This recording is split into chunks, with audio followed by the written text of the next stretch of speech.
just feel like it's him, starting to he's always trying to place the blame somewhere else. It's my opinion. He may think differently.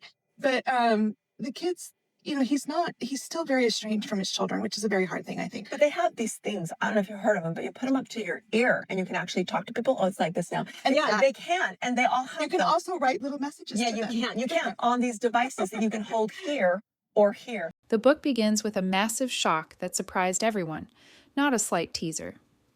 Sister Wives fans had been waiting for ages for Kody Brown's book about her life. They knew it was going to be a huge thing, but no one thought the initial sections would leak so dramatically, via a sneak peek at Barnes & Noble that spread like wildfire on Reddit within minutes. For years, viewers of the TLC show had been curious about the actual things happening when the cameras weren't turning, such as the uncomfortable silent times and the wounded that never appeared on television. Kody making her share known was seen as a courageous move and an act of independence. But with those initial lines appearing online, they revealed quite a bit more than people anticipated. This wasn't merely about having many spouses and living with them. This was about one person holding everything, keeping secrets, and the silent pauses within a family that always performed as if they were precisely together. The initial pieces appeared in a straightforward fashion. Pages scanned and shared gently on Reddit's Sister Wives community. A few fans, with curiosity, opened them up. What they read hurt. Kody's work presented Kody Brown as anything but the affable family patriarch in the early days, but as a man obsessed with being in control that wore down the individuals around him over time.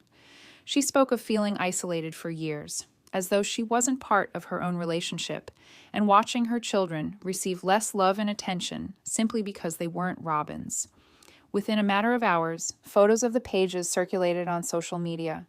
Fans debated every point, dissected each new tidbit of information, and questioned how much the TLC crew had withheld from the beginning. And one large question loomed. Did Kody risk more than her family dynamics by putting this in a book? What followed next spoke volumes more than the leaked segments, the silence from the Brown family. Kody remained quiet at first, as did Robyn and TLC. Not voicing out only made things fiercer, giving the impression that Kody's facts struck precisely in the sensitive areas. For many longtime viewers, however, that silence sealed it. The rumors circulating, the speculations, the incessant gossip online, all it led to was one notion. The happy family clan on TV had all along been a facade, constructed solely for television purposes. Kody's candid words were the first genuine crack in that facade. To understand why this leak was so important, you have to consider Kody's journey. For a long time, she was the dutiful partner in the household, mothering children, sharing meals, and living a lifestyle that required sacrificing things and being silent. But issues in her relationship with Kody appeared much earlier than she walked out. What the book revealed, and what readers saw in those common pages, was the enormous emotional toll of being disregarded, belittled, and regarded as less vital. Kody wasn't speaking from within the group anymore. She was speaking from outside, and that was a major distinction. When she opted out, it already shifted the dynamics of power in the Brown family. But with this book, she was doing something more risky, reclaiming the story for herself. The leaked segments did not merely provide Kody's perspective, they supported years of hushed conversation between fans who consistently believed something worse lurked behind the show's pristine facade. Suddenly, there was tangible evidence. Kody's writing brought into focus Kody's preferential treatment of Robyn, how the other wives became increasingly isolated, and the twerking of reality that became the norm in the family. It wasn't speculation anymore, it was her first-person account, direct from her. And that's why it struck so hard. For the first time, viewers weren't guided by the cuts of TLC. They weren't watching orchestrated family dinners or staged conversations about remaining as a family. Rather, they were experiencing Kody's actual memories, uncut and unfiltered, directly from the moments that defined her. For the folks who were watching, particularly those between 30 and 70, a great many of whom have been fans of Sister Wives from the start, the leaked material was not just entertaining to see, it was an opportunity to confront reality. These individuals, some of whom had their own families, resonated deeply with Christine's words. They saw the indicators of being emotionally neglected. They recognized the patterns of being manipulated, and for a few, they saw pieces of their own stories staring back. Christine wasn't just telling her story. She was advocating for anyone who ever was told to shut up in a relationship, anyone whose pain didn't matter more than appearing good. By the end of that first week with the leaks, it was clear. The Brown family's idyllic snapshot was cracking apart. Christine had come forward and exposed the true facts, no matter if it meant cutting ties that could not be mended. And yet this was only the beginning. Because if those initial segments delivered such a blow, you couldn't help but ask, what else was inside the entire book? For the Browns, the whole thing might mean huge trouble. The Brown household was not the warm, hectic place fans once believed. Tension accumulated in every conversation, and in the middle of it was a growing fight between Christine and Kody. What once appeared to be a tight-knit set of partners was becoming opposing sides, and every soft conversation felt laced with disloyalty. Christine, who had been relegated to the role of being the peacekeeper for years, wasn't accepting of remaining silent anymore. She had endured so many compromises, so many bargains, all to maintain the facade of being together. But now she had reached her breaking point. Every decision Kody made, every financial decision, seemed to keep her trapped more from independence. Then there was the giant revelation that destroyed the last shreds of trust. The secret deal for land at Coyote Pass. Conversations began to circulate in the family that Kody had done things secretly without informing the partners. Documents filed with no fanfare revealed a truth Christine and Janelle had been concerned about for some time. While they strained to get by, Kody had transferred money to hold land for him and Robyn. The place that was supposed to represent their family's vision had become an instrument to divide trust and maintain power. Discovering this shook the partners. Christine was caught completely off guard. She had always assumed, despite questioning, that Kody sought some form of equity. But the reality couldn't be denied. Kody had worked behind the scenes, amassing his grip, and ensuring Robyn's future days were secure while the others drifted without support. The betrayal stung worse than the money. For Christine, it was final evidence that her word never mattered in this relationship. She had been led to question her own mind, spun around, and repeatedly informed she fabricated the preferential treatment. But now it was on paper, and it looked far worse than she imagined. Janelle also got rattled. She had always been so proud of her practicality, her competence at managing Kody's large self, but even she couldn't ignore what this indicated. All those years being faithful, all those years putting in, all those years sacrificing, and at the end of it, she and her children got pushed out. The vision for Coyote Pass was finished. What was left was a battle arena, and Christine wasn't going to be polite anymore. Those around her speak of a transformed woman, no longer the soft, gentle partner, but a mom and teammate demanding what is fair. She began standing up to Kody head-on in ways he wasn't prepared for, and during those contentious discussions, his real side emerged. Kody's mode of defending himself revealed not a man full of faith or grand visions, but a man afraid to lose control. Robyn hung right with him, of course. She cried, she pleaded, she played, as if she was the one who'd been misjudged. But Christine looked over it, the crying, the trembling voice, the speech about being misjudged. It was all a performance Christine had grown accustomed to. In Robyn's vulnerabilities, Christine recognized the turning, and in Kody's complete trust in her, Christine saw evidence of what fans had speculated for decades. The family was no longer a collective. It was Robyn and Kody, and the rest could be discarded. The other partners felt devastated to get this. Mary, who was already relegated to the periphery, watched helplessly as the same cycle of favoritism repeated itself. Janelle, who had been the one to defend Kody in the past, began questioning her own faith. But for Christine, the betrayal became an urge to act alone in her room. She began researching options no one in the household had considered. Discussions with attorneys, inquiries regarding the care of children, methods to manage finances independently. Christine was no longer requesting equal treatment. She was preparing to be independent. The transformation rocked the establishment big time. Christine was overlooked for years, even mocked by some fans as too feeling-oriented or flamboyant. But now, all those same things became her strength. She pushed her pain into hard resolve, her crazed emotions into sane thinking. The harder Kody tried to make her feel bad, the more needy he was shown. And the more Robyn pretended to be hurt, the weaker spots Christine saw through her polished veneer. All the lectures now seemed to be the last. There were no more group sessions, no more faked teamwork. There were instead face-offs, accusations, and a knowing silence that the family they recognized was disintegrating. And the cameras continued. For the viewers, the shift was thrilling. What once was a series about strange relationships now seemed like a live court case. Fans rallied behind Christine, applauding her courage, her blunt honesty, and her decision to walk away from bad things. Kody and Robyn faced increasing backlash. Viewers blamed them for deception, favoritism, and manipulation, accusations that intensified as more of the land deal came out. Christine's story became larger than her. She wasn't only a partner leaving a legacy.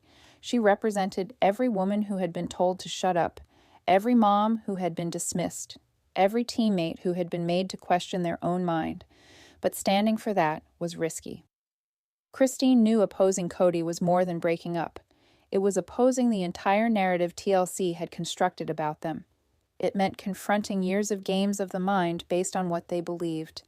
And worst of all, it meant revealing secrets that Kody and Robyn would go to great lengths to keep silent.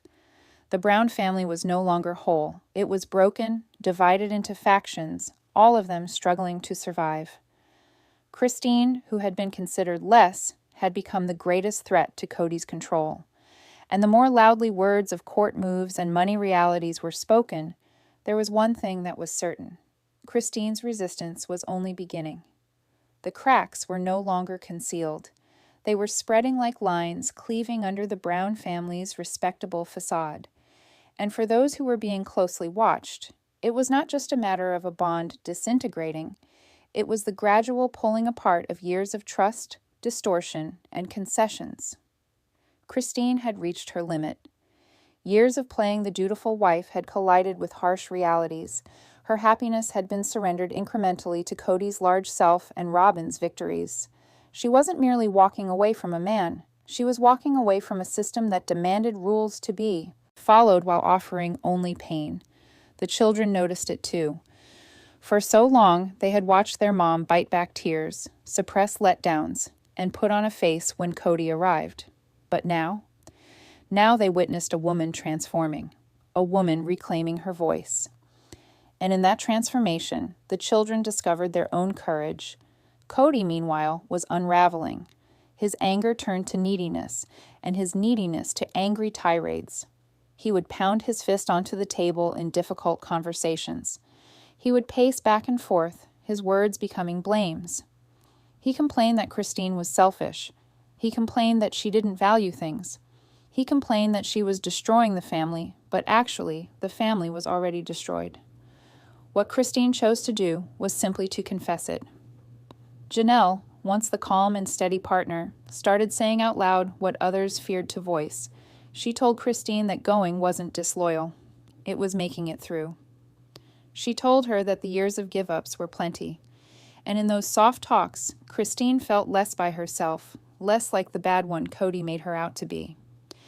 Mary, however, remained trapped in her own universe. Bound by years of isolation and unfinished words, she clung to shards of hope that Kody would return to her someday. To Christine, watching Mary endure it was like watching what her own days might become, were she not to escape. And Robyn. Always the newcomer who arrived from the outside and found herself in the middle. Always the one who benefited from Kody's devotion while the others dropped away from his indifference. Robyn attempted to present Christine's decision as a hasty one, even dangerous. She informed the cameras that Christine was jumping ship too early, but her message fell flat with fans and family.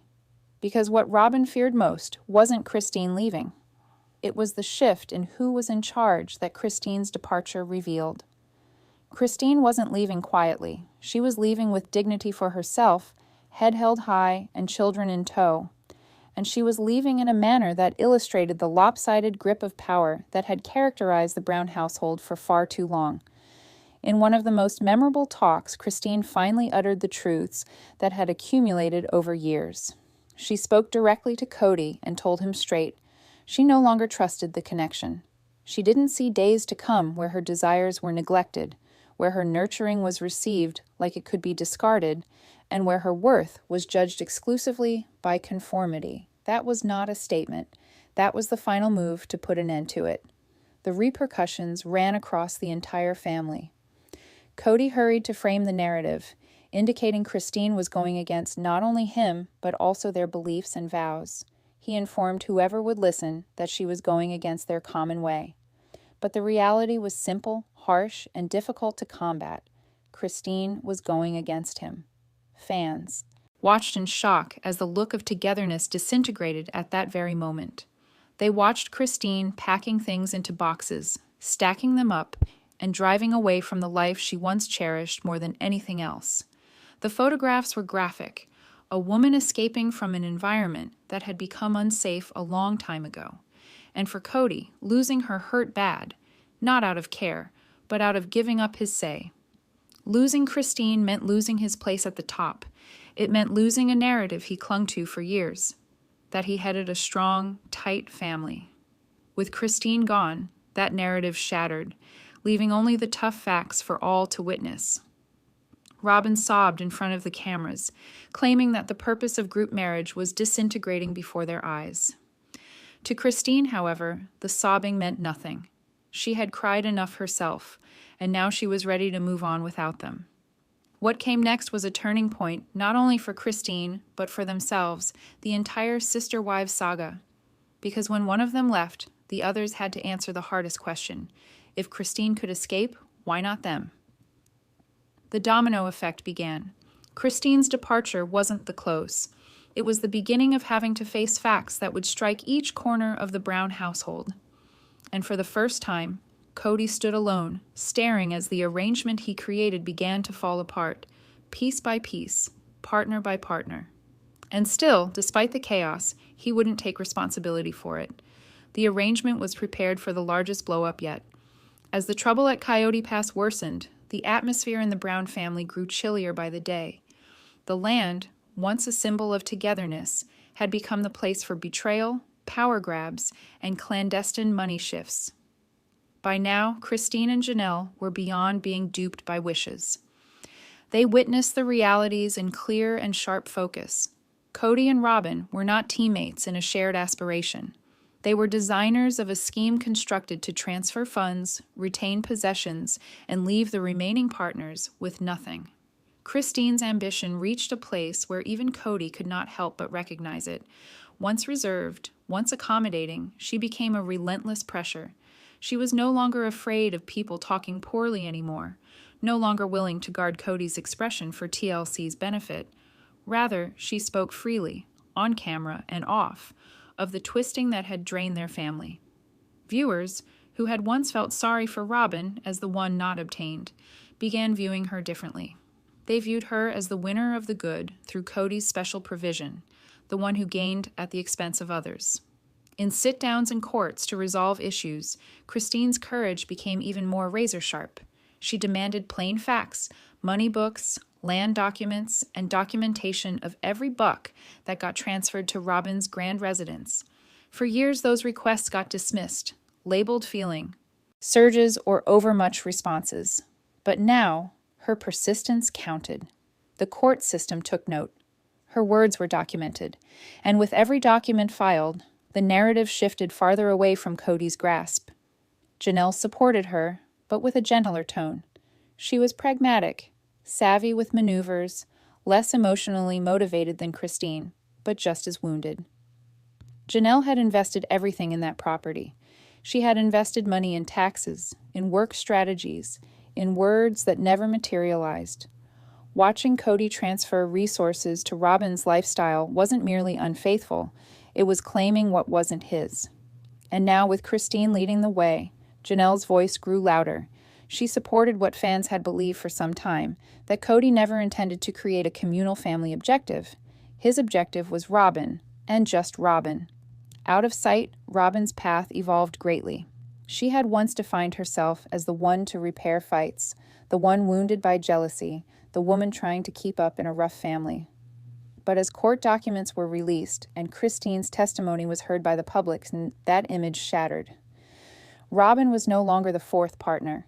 She was the central figure in a scandal that struck the center of the family fortune. The vulnerable places in her tranquility appeared. She wept more, but the weeps didn't land the same. To many, they felt like maneuvers, a fault-shunning feeling wall to push against. And when Christine accused her straight for assisting Kody's grip, Robyn didn't protest. She merely became silent. That silence, however, spoke more than any resistance. Kody, on the other hand, became more clingy. His adamant speech, once hot but contained, now became raving tirades. He accused Christine of turning the family on for seeking revenge after years of bad times in the bond, but his words were hollow. The more he spoke, the more his conflicting messages appeared. He desired trust while providing none. He demanded togetherness while violating every ground of belief, and worst, he wanted hold while proclaiming it was all even. For fans, the transformation pained, but left them addicted. The man they once watched speak of family, give-ups, and living better was fighting only to protect a money arrangement founded upon special care now. His faith talks didn't raise up any longer. They ridiculed the principles he claimed to live by. And then came the big break. Christine testified in court that she discovered closed conversations between Kody and land sellers. Messages and documents revealed agreements for land rights that omitted her name, despite her contribution to Coyote Pass. It wasn't an error. It was deliberate. The evidence shattered any final perception that this was poor handling or flimsy plans. It was premeditated deception. The share made huge waves within the court and among the fans. Gasps of amazement ran through the room when Christine's attorneys presented the facts. Robyn avoided eye contact. Janelle folded her arms tightly, face pale with rage. And Kody? For the first time, he remained silent. His brash demeanor dissipated under the heavy facts. That silence lingered there like a final call. Christine's words returned stark and clear. This wasn't about care. It was about cash, hold, and power, and we all paid the price. By then, the narrative had completely flipped around. Christine wasn't the crazy ex-partner or the jealous one anymore. She was the one shouting, the courageous one to draw the facts into focus. And for viewers aged 30 to 70, the primary sister wives bunch, her transformation resonated hard. They recognized their own battles in hers. The give-up years, the pushed-around years, the years of watching another person receive the best from their efforts. It was an everybody tale within the chaos of the group family arrangement. By the end of the session, one thing was certain. The family as fans was over. The dream of togetherness, of group care, of creating something side by side, it was no more. In its place was a shattered framework, its foundation rife with lies, desire for more, and selective care. And as Christine emerged from court that day, she didn't merely go as a woman fighting for her share. She went as a stand for pushing back, a stand for making it, and perhaps most important, a stand for what ensues when quiet finally breaks. The fabricated front had shattered, and now the shattered pieces were out for all to see. For years, Kody Brown had claimed his family lived beliefs, stood on trust, and grew out of give-ups. But as the storm died down, the true facts were revealed. What appeared to be beliefs was actually worry. What appeared to be trust was obligatory obedience. And what appeared to be give-ups was actually manipulating others. Christine, once silenced, now stood more firmly than ever.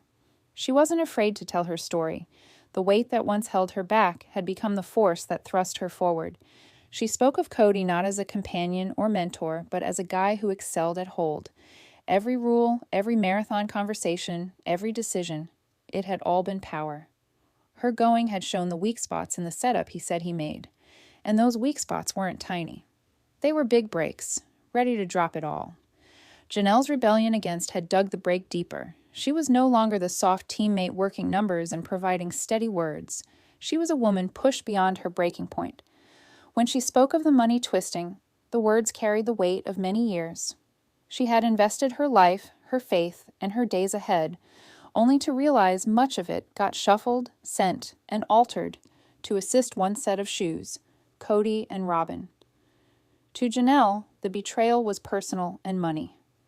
She had stood by Kody when people asked him about himself, had compromised her comfort to make his vision succeed, and yet she stood outside a large home she had helped pay for at the end, while Robyn was inside safely, untouched by the struggle her other husbands endured. The cameras captured it all. The hard stares, the silences, the shares that became blames. TLC had set out to document a family navigating group marriage. What they ended up with was the gradual, painful unraveling of faith, one secret at a time. Robyn, the one labeled the fixer, was in the midst of the fallout. The formerly composed image of the injured one, the outsider in desire to be in, had shifted. She was no longer a gooey spectator. She was the recipient of the good from decisions that left others wanting. And while she cried tears on television, the observers began looking beyond them. Her sad emotions rang insincere to many. The tale intended to shove blame aside and keep Kody by her side. Mary's silence spoke volumes. She had endured her share of hurt and shame. Once the beginning point, the foundation of the entire family, she was now on the sidelines. Betrayals had hurt her badly, feeling so distant, public knows, and the familiar pretentious online chaos. But despite all that, her story revealed something resilient, holding on. As Kody brushed her aside, the observers witnessed a woman, amidst all that had happened, would not completely lose her grip. The story wasn't about beliefs versus questions, old versus new anymore. It became something more, something for all. It became about hold and push back, about women reclaiming strength after years of being instructed to remain soft. Christine's bold step out wasn't family-oriented.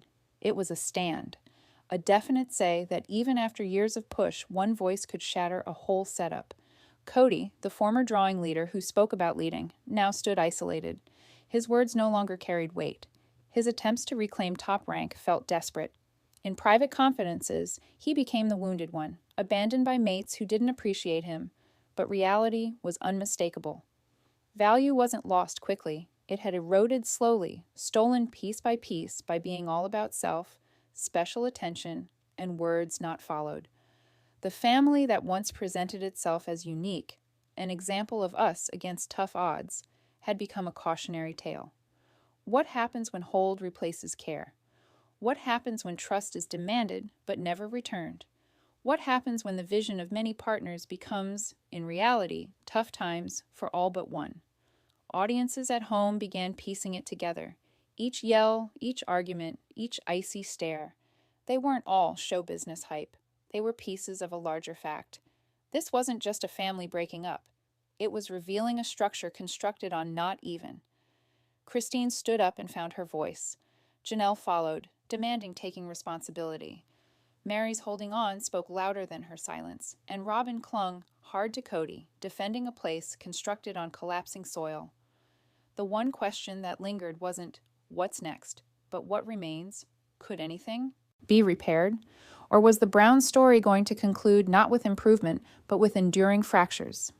In the end, the so-called group of partners got pushed past fix. What began as a word of together became a fight spot of disloyalty. What was said as beliefs turned to hold. And the goal that attracted so many now stood as a broken dream, a setup on weak ground, crumbling right in front of the world. And so, while Christine embraced being free, while Janelle fought for right, while Mary reclaimed who she was, and while Robyn clung to what remained, there was one truth that shone bright. The sister wives story never had anything to do with being together. It had everything to do with surviving. And surviving, unlike trust, could never be put down.